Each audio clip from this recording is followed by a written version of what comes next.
Hello everyone, FPL Raptor here and welcome back to another video on my YouTube channel. FPL has officially launched, which means we can now start building our drafts, and in today's video I'll be going through my first official draft. Of course this will change between now and the start of the game, but I'm so excited to be back tinkering, building drafts and creating content for you. If you are excited for the content for the preseason, please do remember to like, comment and subscribe. But without further ado, let's jump into today's video.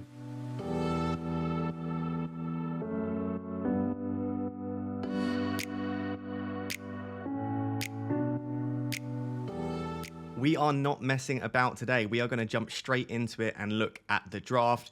Similar setup to how we did all of last season. And if you are a returning viewer from last season, thank you. If you're new to my channel, welcome. Make sure to subscribe, like the content as well. In these videos, we basically go through the goalkeeper and defense, the midfield, the attack, and then we do a bit of a live tinker at the end together where we show some different options and have a look at some different players that we might want to consider. This is a 4-4-2 draft, which I will get onto once we look at the entire team, because in my personal opinion, I do genuinely believe 4-4-2 could be the formation to go for from Game Week 1 this season. I have used the full 100 million. I've had a lot of questions on live streams about should you leave money in the bank? And ideally, that would be fantastic. Now, the reason for that is early on, because there are so many engaged managers, I think we might potentially hit 10 million this year. We should at least get close. I do believe that there'll be a lot of price rises and price falls early on where managers buy and sell different players. And as such, even if you've got like a £6 million player and you want to buy another £6 million player, the chances are that that other player will rise in price and you're immediately priced out. So having that 0.5 million just allows you to cover a few early price rises and price falls that you might potentially miss. So yes, I do like to leave 0.5 if possible. I believe, do so last season. In this current draft, I don't have it, which is something to think about. And it might be worth for you guys trying to leave 0.5. I don't think it's probably worth leaving more than 0.5, purely just because then you're not really normally making the most of your budget there and picking all the best players that you possibly can. So I would try and find the balance between the two there. Starting with the goalkeeper, there's a lot of debate at the moment, 4.5, 5 or 5.5. And to be honest, I do think FPL have got a few of the prices wrong here, but they've absolutely nailed the goalkeeper prices, because now we've genuinely got options with Mendy, De Gea and Ramsdale at 5. Even Ederson and Alisson at 5.5, I genuinely do think are worth considering. However, one of our members, Frosty, did a little bit of research, look at basically points per start and points per price. And for the extra 0.5 that you get for going from someone like Raya to Ramsdale, Mendy or De Gea, it's much worth using that 0.5 on an attacker. Upgrading an attacker by 0.5 million is likely to get you significantly more points than it is upgrading a goalkeeper by 0.5. Hopefully that makes sense. I've probably not done the best job at explaining that there, but I do think that as a result, it might be worth just still going for the cheaper £4.5 million. I'll be honest, all of my drafts that I've done thus far, it's either Raya or Mendy, but do let me know down in the comments, who are you going for in goal? Is it Ederson, Alisson, Mendy, Raya? Who are the keepers that you're currently looking at? You'll notice straight away there are a couple of major omissions from my backline, and interestingly, it's probably a little bit cheaper than most people's backline at the moment. Big at the back is always very popular at the start of the season, but I think this season that will actually carry through into the season as well. I do think that there is a lot of value to be had with the premium defenders. The major omissions in my defence currently are there's no Manchester City defenders, and Cancelo in particular is a major omission. You look at this and you think, where on earth are your Manchester City defenders? They are the best defence in the league. So that's the first omission. There's no Spurs and there's no Arsenal. So there are quite a few things missing here, but let me go through the defence and try and explain what I've done here. So I've got Trent in there. There's two reasons for that. Trent is, in my opinion, the best defender to own. That's why he's the most expensive. He has the best underlying data, has the highest expected goal involvement, highest expected assist. And the other reason is that when you've got the most expensive defender, if for some reason Trent isn't performing, it's much easier to downgrade away from Trent, go to Robertson, Cancelo, than it is to get up from one of them to Trent. So I always like trying to start with the most expensive defender, the most expensive midfielder, and the most expensive striker, if possible. I just find that easier for flexibility reasons. So that's why I've got Trent in there. And then I've got actually the double up on the Chelsea fullbacks slash wingbacks. Now, the reason I say fullbacks slash wingbacks is we don't actually know if they're going to play in a four-back formation or a five-back formation. Are they going to play right wing back or right back? So it's something to keep an eye on. Obviously, if they're playing in a four-back formation, it means they're probably slightly less attacking. But we have seen with Trent and Robertson, that doesn't necessarily mean they're not going to get any attacking returns there. And I just think at 6 million, if I'm not going to go for Mendy in goal, James and Chilwell both offer such excellent value. Let me know down below, are you considering James and Chilwell? If you've only got one, who are you choosing between the two? Because I actually find that a very tricky decision. This is the position if I do want to get a Manchester City defender in, it's very easy to do. For James or Chilwell, I could quite easily put in Laporte, I could put in Diaz, or potentially Walker or Cucurella at 5 million, and then I've got $1 million in the bank to play with as well. But for the time being, I just think Chilwell and James are fairly nailed. Obviously, there is the potential for rotation with Tuchel in those positions. I think they're fairly nailed. I just think they offer such excellent value at 6 that with the fixtures they've got, which apart from Tottenham in Game Week 2, I do think are good fixtures, I do think they could offer really good value. So at the moment, I've gone for Chilwell and James as opposed to going for one plus a City defender. And then you can see, I've actually got Kieran Trippier in there. Now, been going back and forth, discussed this with a couple of members as well, between Trippier and Matty Cash. Let me know down below as well. I'm going to ask you to let me know a lot of things because I'm interested in your thoughts at this early stage. What £5 million defenders do you think are the best value at the moment? For me, is Trippier and Cash. In my opinion, they are the two. Cash has brilliant fixtures, arguably slightly better than Newcastle's over the first 3 or 4. I just think Trippier is going to be on all corners pretty much, most free kicks too. There's been rumours of him being on penalties. It's not going to happen. Callum Wilson will be on penalties as far as I'm concerned. But the fact that he's on so many set pieces, Newcastle were absolutely excellent in the second half of the season under Eddie Howe. And that opening day fixture, and also the fixtures over the first 10 game weeks, really aren't that bad for Newcastle. So I've got Trippier in there as a £5 million defender. You'll see a bit later, there are various places I could downgrade. And I know a lot of people will be thinking, where's Perisic? There are places you could probably find 0.5 million and then upgrade Trippier to Perisic. The reason I currently don't have Perisic is maybe 2 or 3 reasons. And maybe I'm trying to convince myself of something that isn't actually a very good reason to go without him. The first is they have Sessegnon and they have Reguilon, right? Apparently Reguilon might be sold and Conte doesn't like him. So realistically, it's probably Sessegnon is the main competition. I thought he performed quite well on various occasions last season. Some Spurs fans tell me that they don't think so. But there is the opportunity for rotation there. Now with the new 5 sub rule, someone did screenshot, I don't have it to hand at the moment, unfortunately, Perisic's minutes when Conte had 5 subs in the Italian league with Inter Milan. And Perisic was being subbed off on a regular basis between sort of 50 and 70 minutes. There weren't that many subs before 60. It would worry me slightly. I suppose if he comes off in the 61st minute, that might actually be better than playing 90 because he banks the clean sheet. It just worries me a little bit. What I would say, however, in favour of Perisic, for those of you that are considering him, he's got great attacking numbers when he does play at wing-back. And also, I think for the first few games, when there's no Champions League, there's no other fixtures really to compete with the Premier League, I would expect Perisic to start the majority of the opening, maybe 4 or 5 fixtures in the Prem.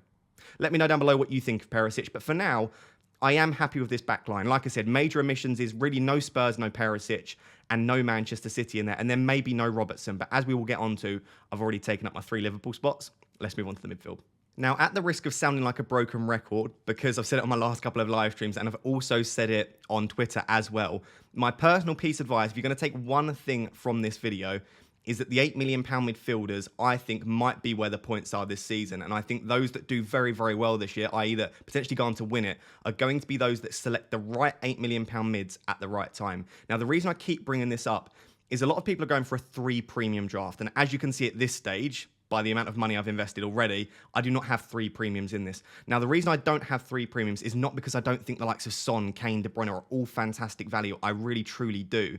The reason I don't have 3 premiums is because you either have to go very, very cheap in defence, even cheaper than I've done, and I've already taken a bit of money out of my defence, or you have to go for, and probably as well as, 2 non-playing £4.5 million strikers, which again, I don't really like for flexibility reasons, or just no £8 million midfielders. So a few people have sent me their 3 premium drafts, and pretty much all of them have 0 £8 million midfielders. Now, there are 7, in my opinion, excellent. All 7 of them are all excellent options at 8 million. So I've got the list here, just in case I forget. So we've got Saka, Mount, Maddison, Luis Diaz, Mahrez, Foden, and Kulusevski. And then down at 7.5, you've got Sancho. And even at 7, Coutinho, Barnes are good options.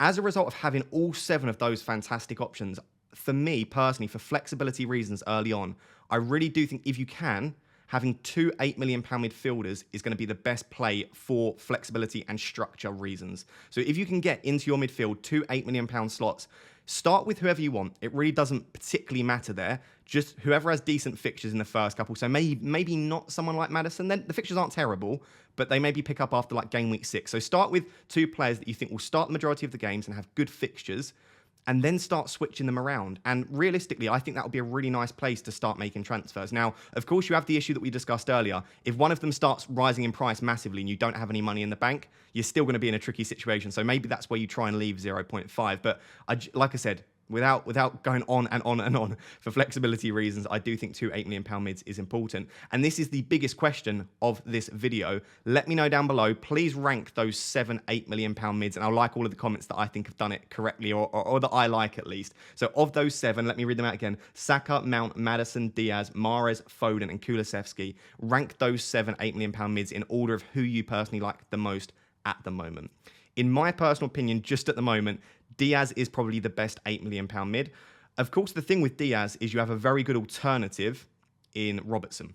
So I understand if you don't go for Diaz, you've got a £7 million Robertson that you can put in defence for £1 million cheaper. So I do understand that, but just taking them in isolation, not looking at other combinations, Diaz, in my opinion, is the best £8 million mid. Therefore, he is in my team at the moment. The second is just about, and I mean just about, Foden for me at the moment. 2 reasons. Number one, I really do think he's going to kick on this season. If you look at his underlying data from last year, it's absolutely exceptional. So I really do think he'll continue to improve on that. And number 2, he was nailed last season, pretty much played all of the Premier League games he was available for when they had Jesus, when they had Sterling. Obviously, Jesus is already gone. Looks like Sterling will be sold. I can't see a reason why Foden would become any less nailed. He's getting more experience. He's getting older. He's going to want to play his way into the first team pretty much every game. I really do think this could be Foden's season. And specifically early on, Pep knows he can rely on Foden. And Foden presses a lot better than Mahrez. So I think to partner up with Haaland and to partner up with Grealish, who again, Grealish isn't the best presser. I think if you go for Grealish, Haaland and Mahrez as a front 3, it just doesn't work. I just think there's not enough pressing there for Pep's liking. So I really do think that Foden will start the majority of the opening fixtures. And as a result, he's the second £8 million mid in my team.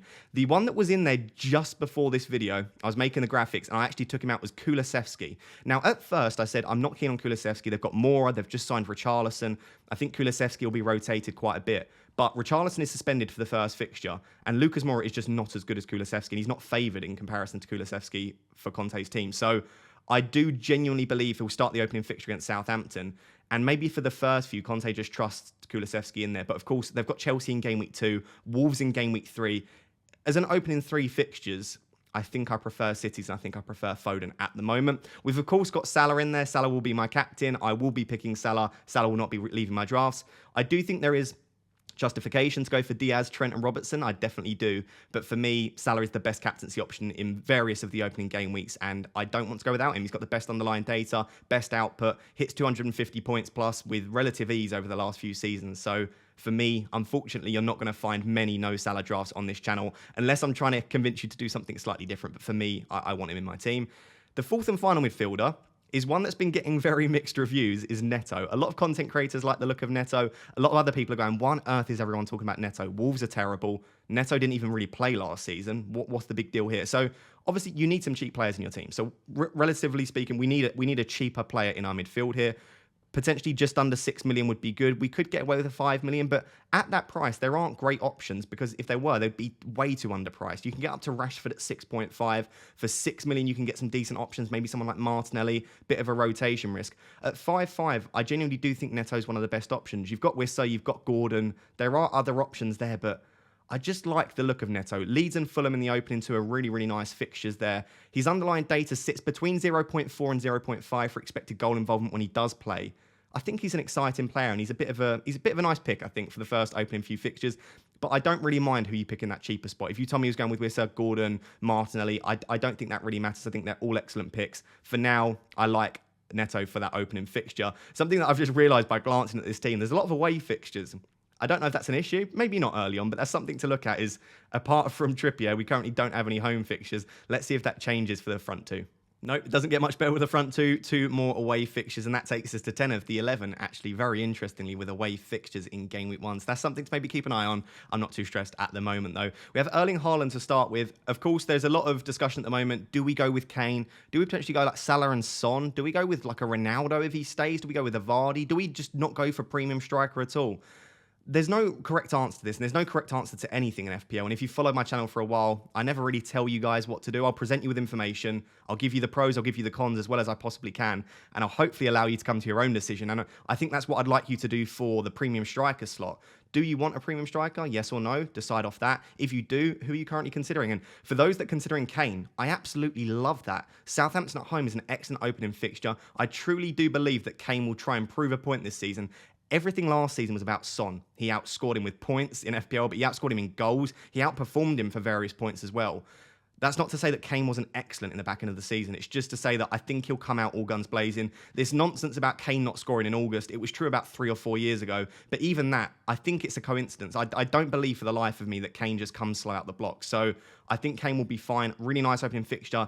Even Chelsea in game week 2. For Kane, fixtures don't matter too much there. So I really don't mind you picking him. I'm just super excited about Erling Haaland. I think coming new to the Premier League, I do believe he'll start the opening few fixtures. He doesn't have much competition. The only competition he's got is playing one of Foden, Grealish, De Bruyne or Bernardo Silva out of position in a false 9. But if they're trying to get used to now playing no false 9, because Haaland's not going to play a false 9, he's going to play a natural number 9 role. I don't think Pep's going to want to switch between the two too regularly. And I think he'll want to integrate him into the team as early as he can. So I do expect him to start the majority. If he's on the pitch, I also expect him to be on penalties. I know a lot of people are asking that question. Yes, Mahrez is a fantastic penalty taker there. But personally, I still think Haaland's going to take the penalties there for Manchester City. And of course, Mahrez has to be on the pitch to take the pens as well. How much is he going to play? We don't actually know at this stage. Of course, like I said, they've got Grealish, Foden, they've got Alvarez who can play on the wing, and Mahrez as well. So all of these reasons, I think he's an excellent pick. I don't expect it to take him too long. I do expect, obviously, he's not just going to come into the Prem. It's very unlikely he'll just come into the Prem and just score like 35 goals. I'm not expecting that, but he's such a talent. His finishing has been consistently good across 2 or 3 leagues here, across multiple competitions. His conversion rate is excellent. I just expect him to be a fantastic signing, and that's the reasons that I currently have him. But again, let me know down below. Are you going for Haaland? Are you going for Kane instead? Or are you just going for no premium strikers? I don't really mind any of it. The only thing I would say, similarly to how I was saying with Trent, I like to have a premium in each different position. So I've got Trent, Salah and Haaland, and what that does is it just allows me flexibility. If I want to move off of one of those to another premium, I have that ability because I have that slot covered. I don't have to start worrying about switching the funds up and moving the team around there. The second striker I've got is actually Gabby Jesus. Now, again, until about 10 minutes before starting making this graphic, I actually had Callum Wilson in there. And in my opinion, the two best sort of mid-price strikers at the moment are Gabriel Jesus and Callum Wilson. Callum Wilson, obviously, on penalties. Nice opening fixtures, as we spoke about with Trippier there for Callum Wilson. So I do really like him as an option. And there is still a high chance that he makes it into my Game Week 1 team. And that would give me either 0.5 to put back into the team elsewhere or 0.5 million in the bank.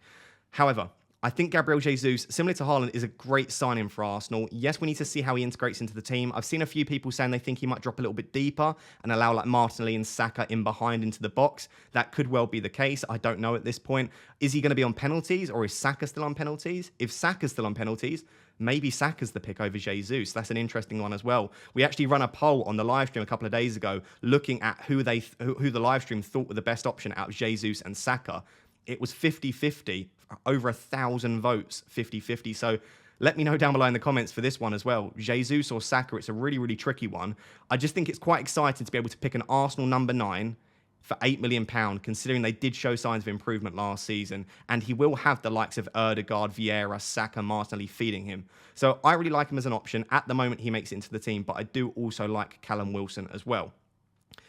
Finally is the bench. The bench is very weak. So I would say along with the absence of Cancelo, the absence of Spurs assets, I'd say the bench is the third and final thing which I look at here and I say, I don't really like how weak this is here. That being said, there is a debate now going around about with 5 subs, is the bench going to be as important? Because even if your player starts on the bench, the fact that a team has 5 possible substitution opportunities, or 3, they have to do it in 3 goes, but they have 5 subs. It means that the player coming off the bench, the player starting on the bench is more likely to come on and is probably unlikely to give you a no-show. I do agree with that to some extent, but the clubs don't have to use all 5 subs. And even so, there will be some substitutes that just don't make their way onto the pitch. You're still going to have injuries. You're still going to have really surprise rotations. You're going to have COVID as well. So the bench is still going to be important. And at the moment, I've got a £4.5 million mid, a £4 million defender, and a £4.5 million forward, which is the cheapest possible bench you can get, really. And it's probably a little bit too weak. What I would like to do is upgrade Patterson, who apparently is going to be potentially a decent £4 million option for Everton. Upgrade Patterson to someone like Johnny or Tomiyasu, and then put them first sub, and that would allow me to have a much stronger bench, in my opinion. Then you've got someone like, again, Tomiyasu and a £4.5 million midfielder. So I guess the obvious thing to do in this team to do that is either Trippier down to a £4.5 million mid, one of James or Chilwell down to Perisic, or Jesus down to Wilson, and that would allow me to then get a slightly stronger bench. The issue is I do really want a City defender, either Ederson, Diaz, Laporte, or Cancelo. I'd really like to try and get them into my team. It's tricky to do though. So this is my opening draft. It's definitely got some weaknesses, but what I love about this draft and I love about this setup is it is flexible. And again, you're going to hear me keep using that term. Hopefully it doesn't annoy you too much. What I mean by that is I've got good players at lovely price points. So I've got a mid-price striker in Jesus at 8 mil. I've got a premium striker. I've then got two £8 million midfielders to move around. I've got that cheap midfield spot in Neto that I can switch around for those £5 to £6 million midfielders as well. I've got Salah as a premium mid. I've got the most expensive defender, two premium defenders, and a £5 million defender price point as well. I have pretty much every price point covered to some extent, and it will just allow me in game weeks 2 to like 6, before maybe I play my first wildcard, just to move these players around a little bit more easily. So let me know down below what you think of this opening draft. Let me know where it differs to yours. Let me know how many changes you would make. Let's now move over and do just a quick live tinker and just show you that there are some potential different alternatives we can pick and ways where we might be able to get the likes of maybe a Son in or potentially a Cancelo as well. So guys, if you're new to my videos and you're new to my channel, every team selection video across the season, we have a little bit of what we call like a little live tinker at the end. Essentially, I just go through various combinations of transfers I can make and potential moves that I might want to make. Of course, because we're before game week 1 now, we can make unlimited transfers and unlimited changes. So this is a bit more of a chilled section, and I'm just going to go through some various changes that I could potentially make with a similar structure here. And obviously, I'm making changes on a daily basis at this stage. Because we're so far out, we keep getting updated information, as you would expect. So like I said, the major sort of position where a change could be made is this sort of second Chelsea spot. So it could just really easily, the most easy transfer to make here is just to get a City defender in. It diversifies a little bit more. You've got slightly less attacking threat with Laporte in comparison to James, but you'll probably have a slightly better chance for clean sheet. With respect to playing time, I'd probably expect Laporte and James to get about a similar amount of playing time, maybe Laporte slightly more, but I don't think James is going to miss too many games early on in the season, especially when he's going to get pretty much a full preseason as well.